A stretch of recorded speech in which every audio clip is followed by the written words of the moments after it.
Welcome to Ellie Goldson's Relationship Flow. We are in an inspired new day, in a new week of Parshas Noach.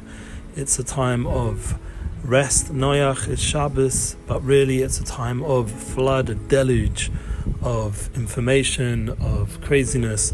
And we spoke about in our Muna is our future podcast, Breads of Israel, about the importance of Shabbat, having Shabbos, the Sabbath, having a disconnect, to reconnect. And that very much ties into this part 2 of our intimacy, focus, relationship flow, that we do believe that by being in tune to intimacy in the right way, we will have a truly satisfied and blessed life. We are posting also on our Breads of Israel podcast, Gedalia Fenster's important class, Wealth Comes From Your Wife and Not From Your Girlfriend. It just came out last night. This morning was now released on YouTube and on our podcast as well, SoundCloud, on Gedalia's SoundCloud. But the idea is time to take responsibility and get married. And for us, and now right now in the Relationship Flow podcast, we want to just give you that inspiration of the importance of intimacy, to be done with joy, to be done with emotional connection.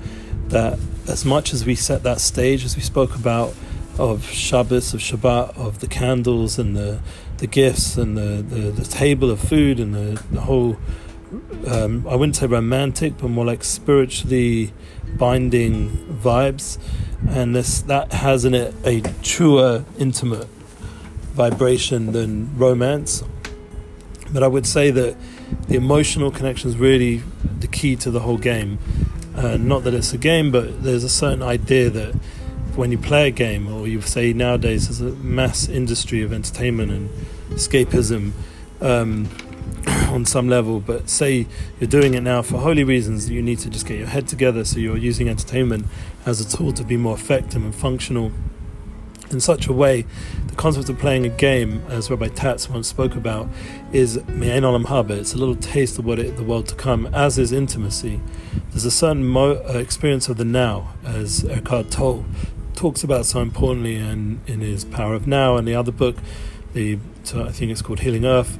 This concept of being present and being totally focused obviously is one with the concept of disconnecting to reconnecting, of turning off the phones and the deluge of information we spoke about before with this week's Parsha, this month, Cheshvan. It has that flood of just overwhelmedness, especially even more so now with the 10x of COVID and challenge and corona opportunities of being in lockdown and all the different news cycles with the elections and politics. You all know what's going on out there. So really a person has to really internalize his true and her true intimate moments of focus, that there is this binding of souls that doesn't allow anything else to be present.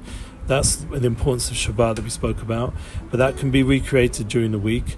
But once again, it has to be that emotional bonding. And I personally find that music is a very important tool, that through setting the stage with music and the relationship experiences, you will have a lot of upliftment and bonding. I'm actually talking about it right now in my book, United Souls.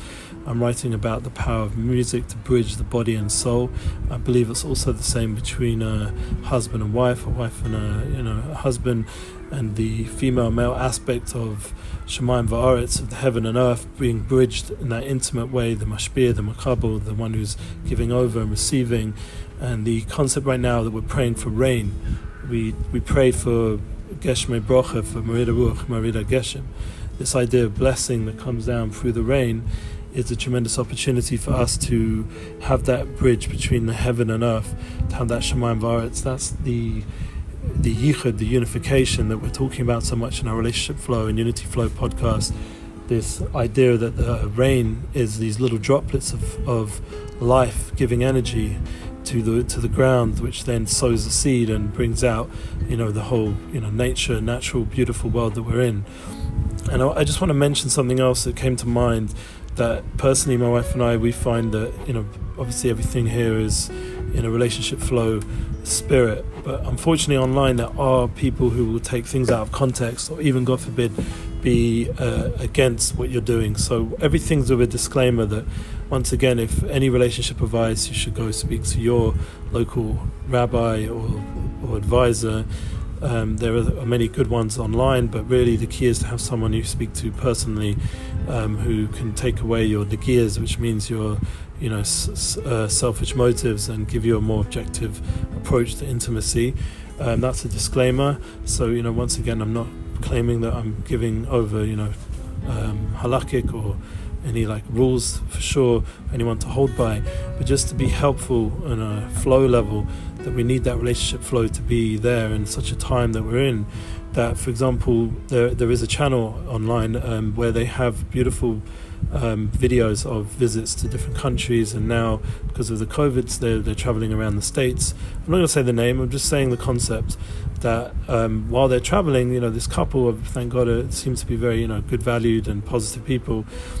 They are experiencing the wonders of nature, and they're using great videography and obviously all these different tools. So for my wife and I to watch this gives us a lot of just positive energy, and we get to be in the places that we're not able to visit in physical terms, that we get to travel as if, same with the music, that we go to travel to places music wise. Obviously once again, it's all with good values and positive imagery, but the issue is that people have come out against them because they weren't promoting the nature reserves in an official way, in a bureaucratic way. And it's just really sad that there are people out there who are so bureaucratic and so vengeful that they would, cause them to not be able to use their drones, and not to be able to access things out there and different places without permits and this kind of stuff. I pray that Hashem should protect me and protect us and all our online work from these kind of negative voices out there, or the negative actions where there's a bureaucratic system preventing us from doing what we need to do in the world, to share light, to share flow, to share munah. So too within every relationship there's going to be things that are preventing the flow. There could be technical issues, so once again you have to speak to a proper advisor how to ease out some of those technical issues, in terms of how you connect and what you use, and in terms of if you need extra stuff because you're some sort of level of birth control and some sort of level of focus that allows you to have intimacy without once again, I'm not saying anything halakhic, I'm just saying as a flow that these things need to be discussed. But on an intimate level, we all need to be able to bond together so that our souls can experience the oneness, and that means to remove those blocks that prevent that. So all of us need to go on that journey and pray for that. And I believe that prayer is a big part of the intimacy, that being intimate with God and our Creator, who gave us this soulmate experience, to pray for the success of this, and to allow that we're really able to bond and have those moments of connection. And sometimes it means lack of sleep, it means pushing ourselves, it means spending money and creating scenarios. Like back in the day, I used to take my wife every so on to a hotel, so we could just have time away from the kids, even if it was in the same town, but just have a night off from them and to have that moment of space and just privacy. These are all important tools. Anyway, we're going to round off today for part 2. I think we'll do a part 3. I think there's so much to discuss in this, and apologize once again for some of the sounds around me, but Baruch Hashem, we're trying to just get this recording done at the end of the week. And I'm in an office, and sometimes there's voices and stuff going on, so just to tune you back in to the relationship flow. Please share yours, and we'd like to hear if you have any questions or input.